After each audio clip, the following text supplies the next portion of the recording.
Selamat malam teman-teman. Perkenalkan, nama saya Teresia Putri Pratama Sinditanari, NIM 1803030135. Kelas C semester 6 reguler pagi, prodi Sosiologi.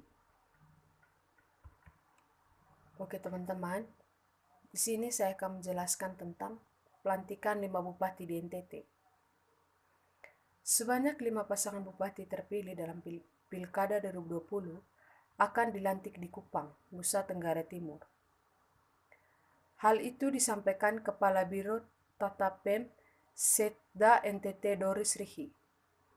5 pasangan bupati terpilih yang dilantik yakni Juandi David, Eusebius Binsansi dari Kabupaten Timur Tengah Utara, Andreas Paru, Raimundus Bena, Kabupaten Ngada, Heribertus Ngabut, Kabupaten Manggarai, Edi Statius Endi, Julianus Beng, Kabupaten Manggarai Barat, dan Christopher Praing, David Melo Badu dari Kabupaten Sumba Timur. Berharap di masa kepemimpinannya, para bupati-bupati tersebut tidak bermain curang dengan cara korupsi. Korupsi menjadi kata yang sangat populer dan akrab di telinga rakyat Indonesia pasca reformasi. Korupsi telah menjadi musuh nomor 1 bangsa, bahkan termaktub dalam TAP MPR nomor 11 tahun 1998 tentang penyelenggaraan negara yang bersih dan bebas korupsi. Tekad untuk melawan penyakit korupsi kian nyata dengan dibentuknya lembaga Superbody, Komisi Pemberantasan Korupsi. Kelahiran KPK menjadi fase di tengah hausnya rakyat akan keadilan dalam pemberantasan korupsi. Sebab, selama ini perlawanan korupsi hanya dilakukan pada tataran teori, konsep serta ajakan. Kalaupun ada, itu hanya menyangkut kasus-kasus kecil dan tidak menyentuh akarnya. Seiring perjalanan KPK, harapan itu kian hari kian menjadi nyata. Sosok-sosok yang selama ini yang tidak tersentuh hukum satu persatu dijerat KPK dan menginap di Hotel Prodeo. Mulai dari bupati, wali kota, gubernur, menteri, jenderal, anggota DPR, pengusaha, sampai ketua lembaga-lembaga tinggi negara. Dalam pelaksanaan pendidikan anti korupsi, belum banyak kabar terdengar.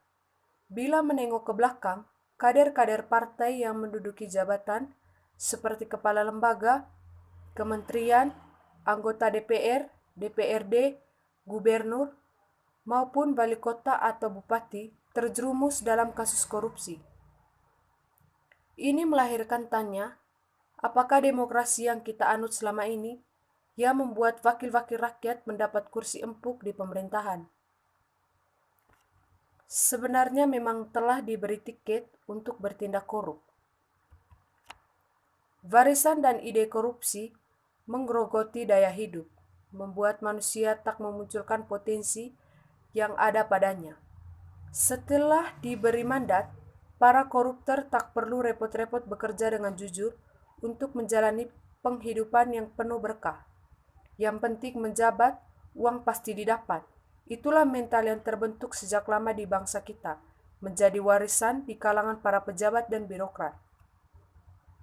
Birokrasi Indonesia termasuk ke dalam golongan priai yang dalam budaya warisan dan ide korupsi menggerogoti daya hidup, membuat manusia tak memunculkan potensi yang ada padanya.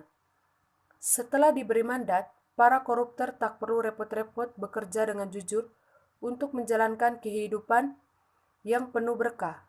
Yang penting menjabat, uang pasti didapat. Itulah mental yang terbentuk sejak lama di bangsa kita menjadi warisan di kalangan para pejabat dan birokrat. Jawa dikenal memiliki gengsi yang tinggi. Korupsi yang berjangkit pada birokrasi kita sedemikian parah karena ketika korupsi terjadi di kalangan birokrat dan muncul suara kritis mempertanyakan, selalu ditanggapi dengan sikap anti dialog, karena dalam budaya priai tidak mengenal kritik. Setelah Orde Baru tumbang, upaya untuk mengkritik sekaligus mengawasi korupsi bermunculan, baik dari pemerintah maupun masyarakat. Selain dengan membentuk KPK, pemerintah sudah makin transparan dalam soal penyaluran anggaran untuk penyelenggaraan pembangunan dan pengolahan negara. Seringnya kasus korupsi diberitakan dapat berdampak pada mental generasi muda bahwa mendapat uang dengan menempuh jalan pintas itu lumrah dilakukan. Karena itu, di sekolah, di dalam proses belajar mengajar, ada ide pokok dan mendasar yang merupakan lawar dari ide korupsi. Setidaknya, ada dua ide penting yang perlu dikedepankan dalam implementasi pendidikan anti korupsi. Ide pokok dan mendasar pertama yang perlu ditanamkan dalam diri siswa ialah kejujuran integritas. Itu tidak bisa ditawar. Dua ide ini mensyaratkan keteladanan guru. Moral seperti kejujuran integritas memang bisa diajarkan dalam pelajaran seperti agama atau PKN. Tapi, bila guru tak memberi contoh akan sia-sia belaka. Ide kedua ialah inovasi dan kreativitas. Dua hal ini akan menjadi cikal bakal bagi tumbuhnya semangat kerja. Semangat kerjalah yang membuat seseorang tidak mudah tergiur dengan uang yang diperoleh bukan dari hasil bekerja. Selain itu, inovasi dan kreativitas dapat membuat seseorang bertahan dan menyambung hidup ketika tidak memperoleh pekerjaan di tempat yang diharapkan. Bahkan dapat menumbuhkan jiwa entrepreneurship. Sekian penjelasan saya teman-teman, semoga bermanfaat. Terima kasih.